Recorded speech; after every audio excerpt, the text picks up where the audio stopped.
So let me get this straight. You're telling me there is no cure for a virus that can be killed by hand soap and hand sanitizer. What? Well, technically, that's kind of true, right? They kind of say, hold on a second. Welcome to the Raw Talk Podcast. Ladies and gentlemen, it's your boy Trevor back with another podcast, baby.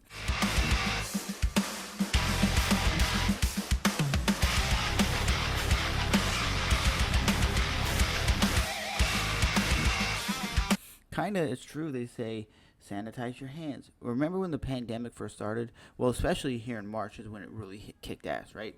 They were saying every other day you hear on the news, sanitize every time you go somewhere, sanitize, sanitize. Now they don't really say that as much because now the FDA's come out and said, oh, there's over 70 like different products that are sanitizers that are absolutely not healthy for the general public to use, so they had to take them off the market.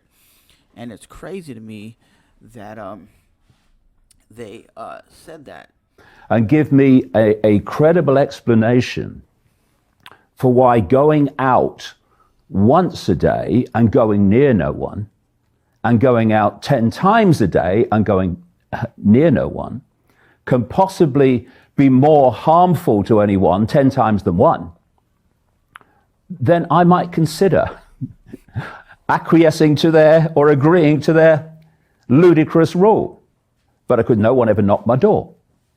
And as I've traveled around England, mainland England, in the last few weeks, I've refused to give my name and details in track and trace to anybody.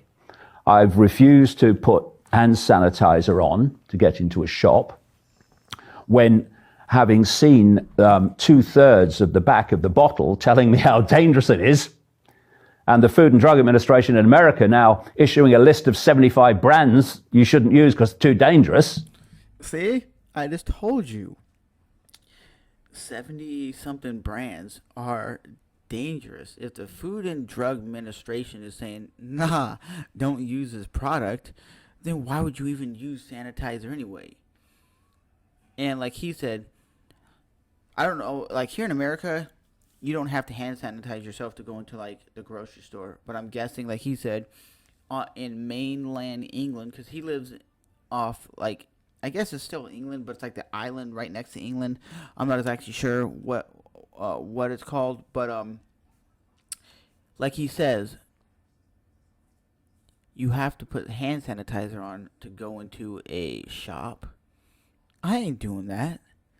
I'm not sanitizing myself to go into a shop just to go get groceries. Hell nah.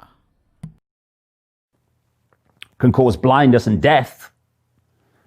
So I'm not acquiesced to that. And I certainly wasn't going to acquiesce to the mask. And what's brought this about is we have two ferry companies to and from the mainland. And what they've been running, I mean, just shows how ludicrous, contradictory, and insane it is. During this period of the lockdown, when you crossed with one called White Link, you had to stay in your car. You couldn't get out and go in the lounge. And because they said, that was the safest thing to do.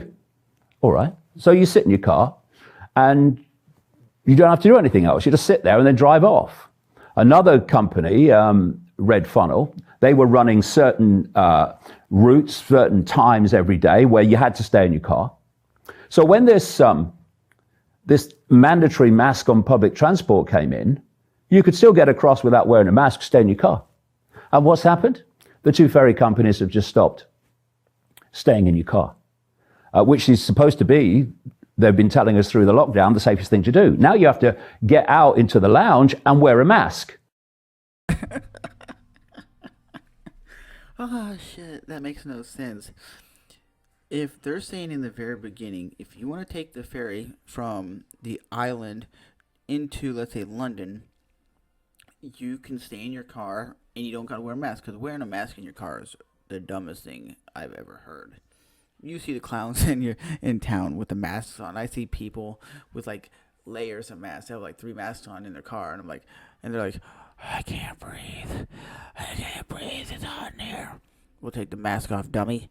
I'm not saying wearing a mask, or I'm not one of those people that will say wearing a mask. If I see you wearing a mask, I'm not saying you're dumb. If you wear a mask, that's up to you. I don't care. My job requires me to wear a mask, so I wear one so I can make a paycheck. If they told me, hey, it's up to you if you want to wear a mask or you don't, either you wear one or you don't wear one, I probably would not wear one. But because it's mandatory and I need a paycheck, I wear one. But David Icke is saying, during the first lockdown back in March, April, May, they were saying you don't have to get out of your car. The safest place is in your car. You can sit in your car and relax. And then once we get to the mainland, you can just drive off into the city and do your shopping. And now they're saying, nah, you got to get out your car, go into the lounge, and wear a mask. But 3 months before that, they were saying the safest spot for you was in your car. That doesn't make any sense. That's contradicting themselves. Once again, making up rules. Not a chance. And let me tell you how ludicrous it is. You know, in Britain, they've just announced that if you are coming back from Spain from holiday, you have to isolate for 14 days. The White Link Ferry Company, I did the other one, but the White Link Ferry Company has just said, if you're returning to the Isle of Wight from a holiday in Spain, you must tell us because we're going to make sure you have to stay in your car. So hold on a minute.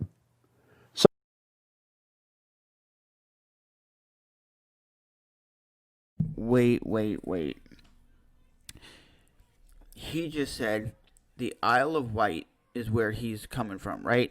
He just said, if you take the ferry, or he said, England says if you're coming back from Spain, you have to quarantine yourself for 2 weeks. Okay, seems fair enough.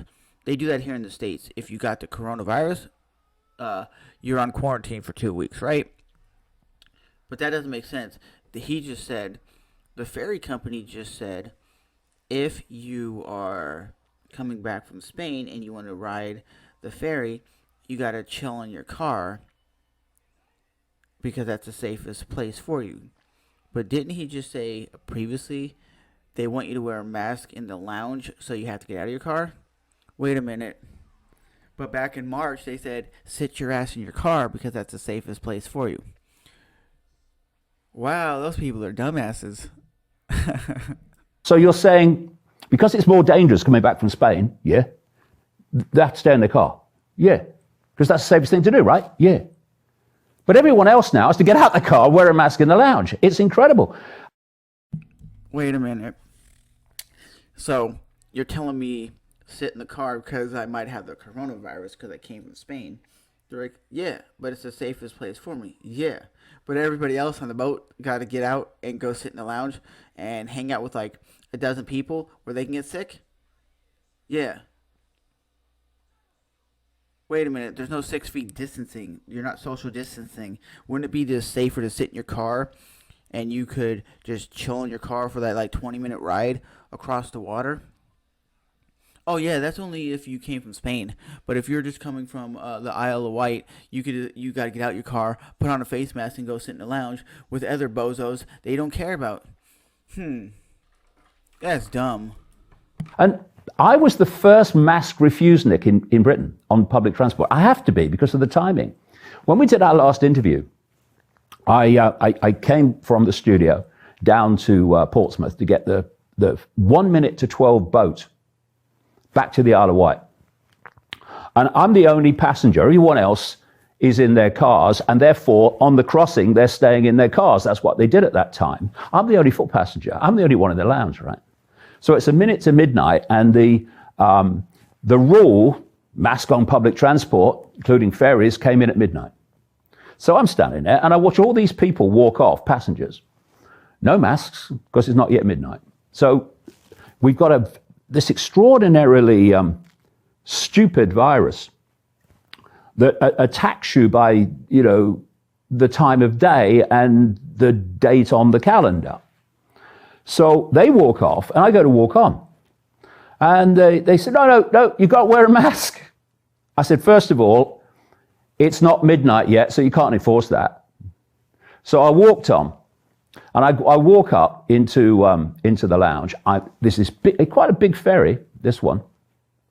There's no one else to be seen, just little me. And they actually gave me a mask, and I took it with me because it was a bit of a trophy, the first mask to be issued. And about halfway across, because the ferry left, halfway across, captain comes down from the bridge and she said, I just want to talk to you about the mask. I said, okay, yeah, go on. He was a nice chap. He said, I can understand, he said, why you won't wear a mask when you're the only person in the lounge, right? But he said, when we get the other side, would you put the mask on just to walk off the ship? I said, to walk off the ship?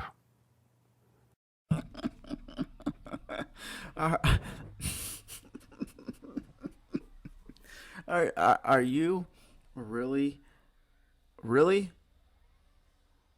So he said. So that even the captain is saying, I see why you wouldn't want to wear a mask because there's no one around. Why would you need a mask?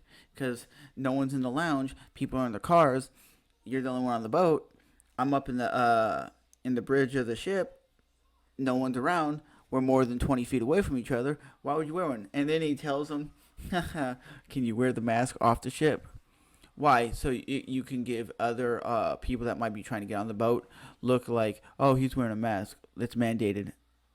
What? If you're already not wearing one across the ocean or whatever the waterway is, why would you even need to put one on just to get off the boat because you're already getting in your car to leave? Because if you're on a ferry, that makes no sense to me. That's dumb. That's like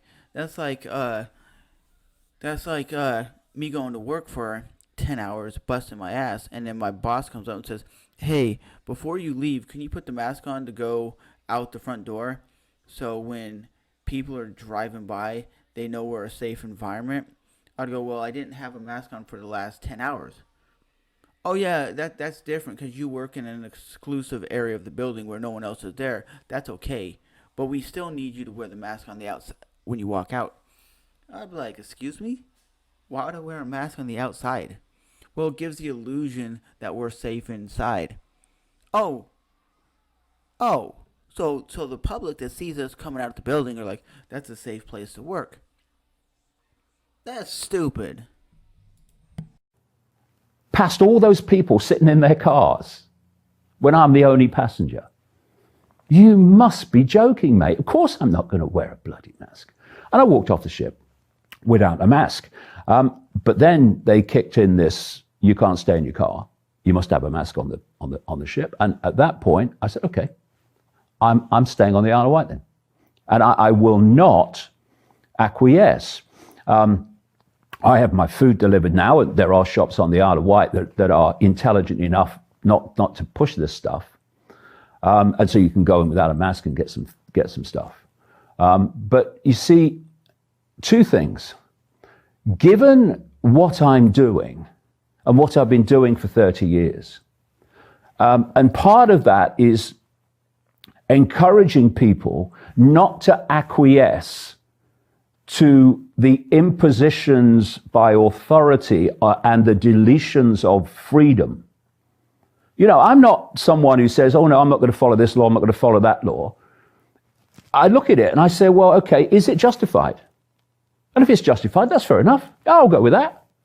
But when you are imposing things, not for anyone's health, and we'll get into this, but purely for means of control and behavior modification, which is what this is really all about. It's not being driven by health.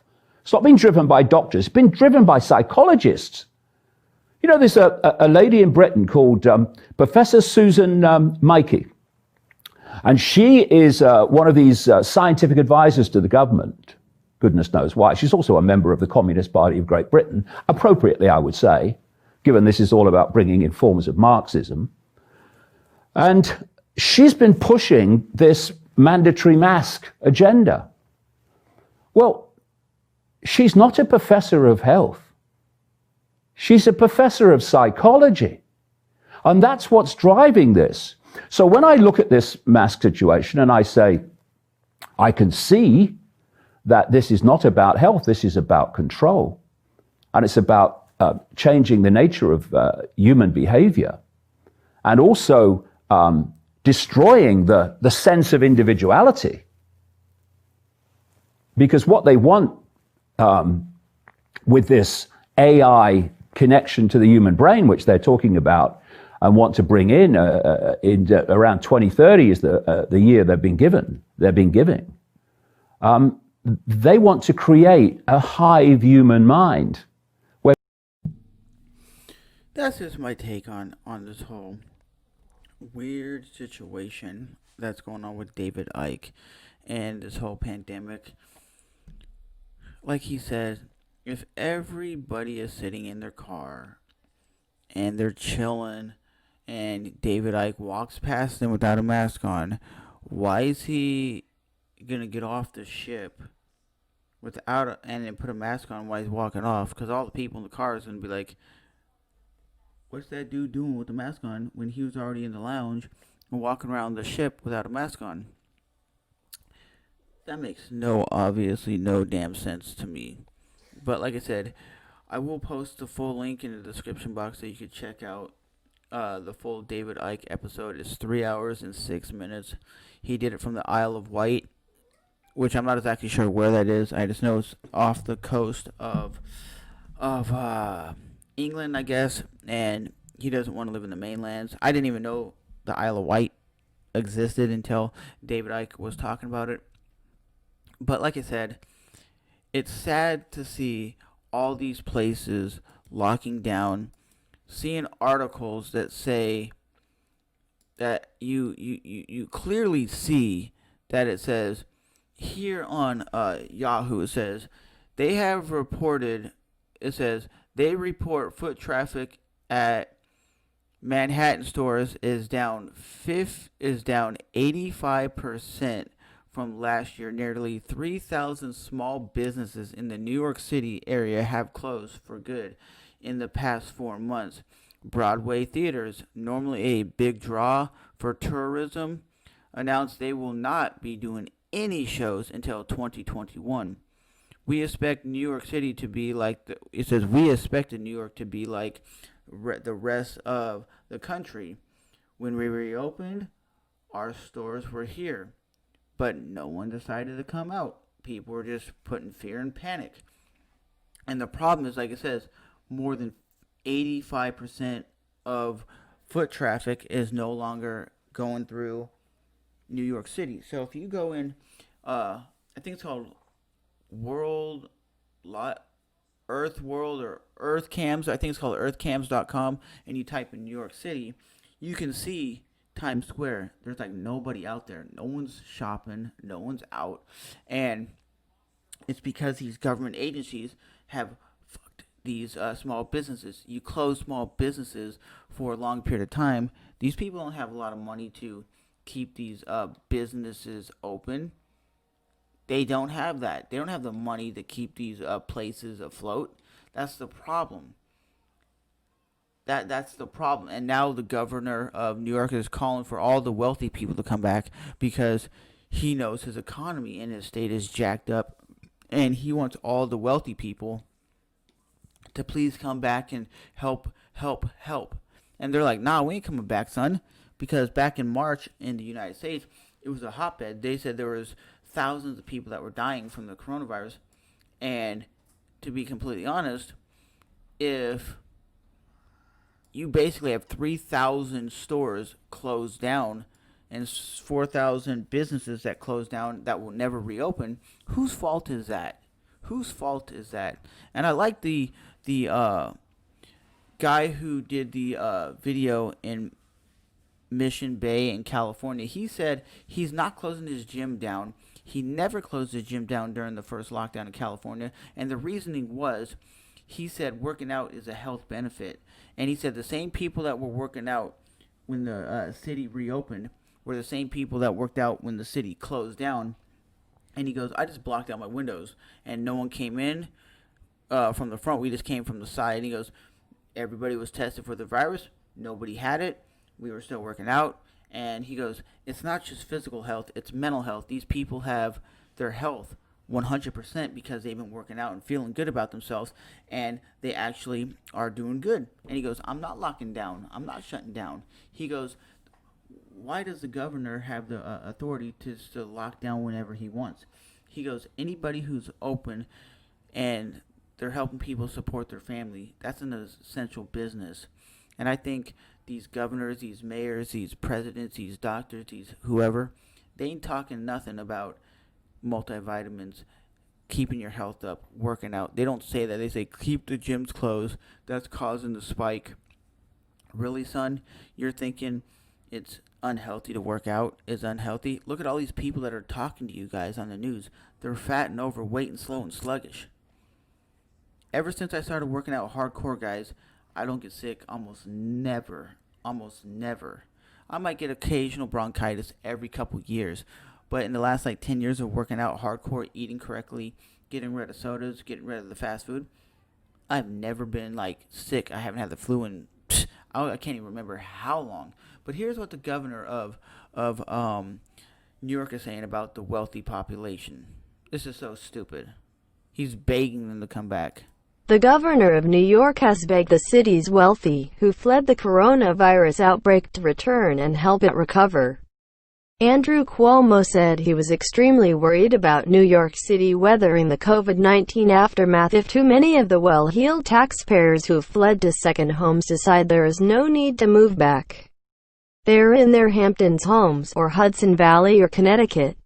I talk to them literally every day. I say, when are you coming back? I'll buy you a drink. I'll cook, Mr. Cuomo told MSNBC, naming popular getaways for the rich.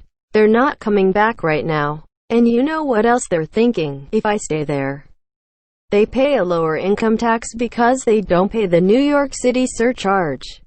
So, that would be a bad place if we had to go there. See, he's begging these people to come back who have money. The reason he's begging for them to come back is because he knows the economy is so jacked up that they messed up the economy. And they're like, we need you to come back. We need you to start putting money back into these little shops that went out of business or that are closing, that are needing your help. The bottom line is, people, like David Icke said, you lock down cities, you close down countries, you cause mass unemployment, you cause the economy to crash, you cause places to no longer be open. Those bars you like, those hamburger spots, those restaurants, they're no longer going to be around because of the lockdowns. If you do another lockdown, a part two, it's going to get even worse. And then more and more people are leaving. Like a lot of people, a lot of comedians, Joe Rogan, Joey Diaz, Brendan Schaub, all these people are leaving California because they're like, we can't live in a place that just keeps locking down.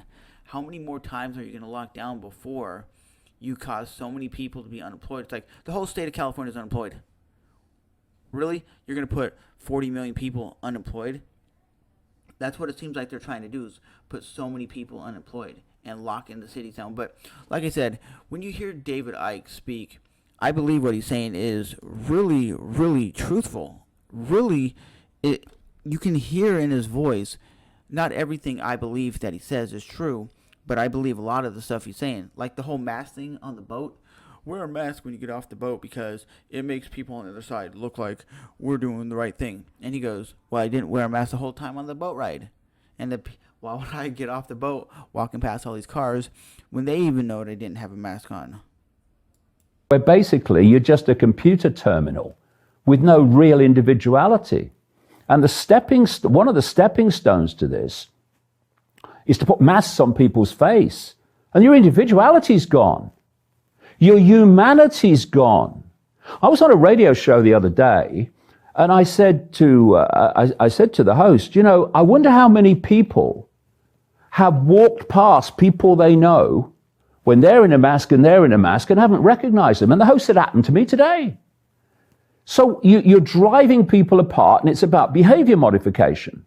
So I'm someone who's been exposing this for 30 years. Okay, that is absolutely, absolutely true. I see that at my work all the time because here's the thing.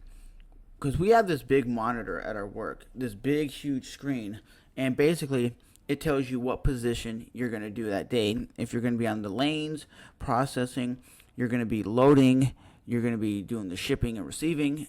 It tells you what you're going to do. So they have this like big 70 or 80-inch TV, and you stand in front of it, and it'll eventually go by your last name. Like if you're Billy Badass, your name will show up as Billy Badass, and you look and go, oh, okay, I'm processing orders today, right? And you see the managers like 6 feet, 6 feet, and they'll yell this at like the top of their lungs, get away, 6 feet, 6 feet, and you're like, excuse me? And they're yelling this 6 feet distance thing like it's the craziest thing on the planet. Get away from them. And it's like, and then you see later during the shift, all the managers are huddled in like a huddle, and they're talking and giggling and talking, and I'm like, what about you? And they're like, well, we're the management. I'm like, no, dumbass. If you're telling me to get away from the other employee, you get away from your fellow management employee. It's like you're putting fear into people. And then I'll be talking to, let's say, a girl at work, and we're just chatting, get away from that person. And I'm like, what the fuck? We're just talking. We ain't sick. And he's like, get away. I'm like, how do we know you ain't sick? And that's the fear and the panic. Yelling at somebody, 6 feet. It's like, dude, chill. Slow your roll, buddy. And it's like David Icke is saying, you're losing your humanness, your ability to be an individual. It is true. When you hear somebody freaking out, get away, and they're yelling at like the top of their lungs, and you could tell they're straining their voice, yelling, get away from that person. It's like, it's normal for humans to be interacting. Humans are sociable creatures. We're not creatures of being by ourselves. It's normal for people to congregate. It's normal. Just because I'm standing next to a girl or a guy, it doesn't mean I'm going to get sick. Doesn't mean half these people are sick. Okay, there's a thing called, it's normal for people to be around, and there's this, I think she's got to be 45, 50-year-old lady, and she goes, you know, the more you hang out with people, the more you surround yourself with people, the more your body has to fight off infections, and the more your body has the ability to be healthy. If you're standing around by yourself hiding, you're the one that's going to get sick. So these 6 feet from each other, these 8 feet from each other, those are the people that are in fear and panic. Those are the people that are going to get sick.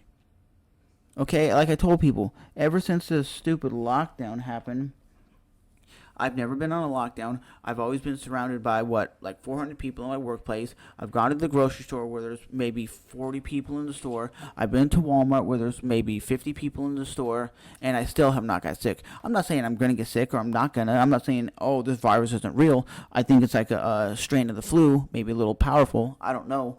But all I'll say is I've been around a lot of people since January. I went to a concert in January. I went to a concert in February. I hung out with, like I said, a whole shitload of people in my workplace, and I still haven't got sick. What's that telling you? The more you hang out with people, the more you surround yourself with people, the more you're probably not going to get sick. The more you quarantine yourself in your house, is the more chance of likely you're going to get sick. But it's always, that's my take on David Icke and the London Real. But like I said, if you want to listen to the full thing, go for it. As always, it's your boy Trevor back with another video, baby. And this is Raw Talk Episode 1.